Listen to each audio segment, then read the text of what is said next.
Hey, sorry we've been over that first part of 5A. Again, Mr. Gallagher, keep on rolling through Unit 5A, memory, cognition, mental process. Remember, cogs going around your brain like gears. So we talked about putting information in and storing it, encoding, storage. Now we're going to get the information out, okay? So retrieval. A couple of different aspects of retrieval. We have recall and recognition. Recalling is simply you're filling in the blank. You're trying to measure memory by looking back on something you learned earlier. Recognition's simple. You're seeing something and recognizing it for what it is, including multiple choice tests. Recognizing is actually acts as a normal primer from recall, so it's easier to remember in multiple choice tests because of that aspect. Okay, so relearning and priming. Relearning is memory measure that assesses the amount of time saved when you learn material a second time. When you relearn, restudy, it helps make that content more meaningful. It stores it better. It also allows an easier retrieval process when getting that information out. Excuse me. Priming, just think about, I don't know if you guys ever use a primer on a lawnmower. You push a little button and it pushes the gas up in the carburetor so it starts easier. Same concept.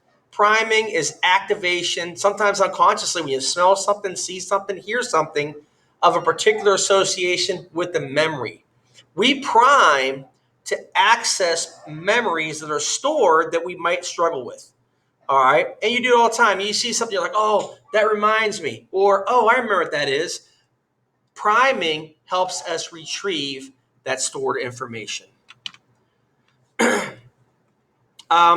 You don't have to watch this guy. I'm probably going to remove him. It's not that good. He helps you do some mnemonic devices to help you remember stuff and retrieve it, but it's okay. Check it out if you get a chance.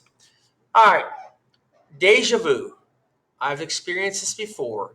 It is something when during a current situation, it triggers a retrieval of a similar experience. Oh, I've been there before. I remember this. I feel like just did this again. It is a French word for already seen. Mood congruent and state dependent memory. Very interesting. So if you learn something in an angry state, or if you're in an emotional state of love when you learn it, or you're sad, your tendency to recall the information will increase if you're in that same mood. The same goes with state-dependent memory. You could be in an altered state of consciousness. It could be under chemicals that alter your consciousness. If you learn it in an altered state, you are going to recall it better in that altered state. Interesting stuff there. All right, forgetting as encoding failure. You just forget stuff because it never makes it into that second level into short-term memory. If it doesn't make the short-term, it's never make it to long-term. But even if it makes the short-term memory, you could again lose it by not encoding it to long-term storage. Forgetting is interference, so being blocked. Okay, proactive versus retroactive. Proactive interference, prior learning interferes with the recall of new info. So you're trying to learn Italian, but your prior learning of Spanish is confusing you, and it's interfering with your memory of the newly learned Italian. Retroactive, remember, retro, old, backwards acting interference. New learning interferes with old information. Like if you have a new house address, maybe you can't remember your old house address. So forgetting as interference. All right, forgetting can occur at any stage, sensory, short-term, long-term, etc. All right, motivated forgetting. People unknowingly revise memories. We change stuff because of whether it creates anxiety or something like that, but we have a motivated reason to forget it. So we revise the memories. Oh gosh, it happens in politics all the time. Repression is a Freudian defense mechanism that banishes from consciousness anxiety arousing thoughts, feelings, and memories. Again, we'll talk more about this in the unit with personality theory. So repression banishes these conscious anxiety arousing thoughts, into, they're still there, but they're repressed into the unconscious. All right, misinformation effect. Oh my goodness gracious. Incorporating misleading information into one's memory of an event.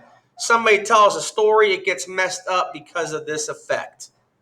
All right, and there's also source amnesia, attributing the wrong source of something we experienced or heard about. All right, again, this is for memory construction, confabulation. Okay, how do we improve our memory? Real simple. Mnemonic devices, study, spacing, chunk, you name it. It's going to help you. Retrieval cues, mentally recreate situations, recall events when they're fresh before you encounter misinformation, try to minimize interference, and rehearse and test your knowledge.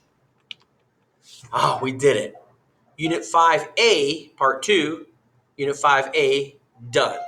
On to 5B next. I'm out.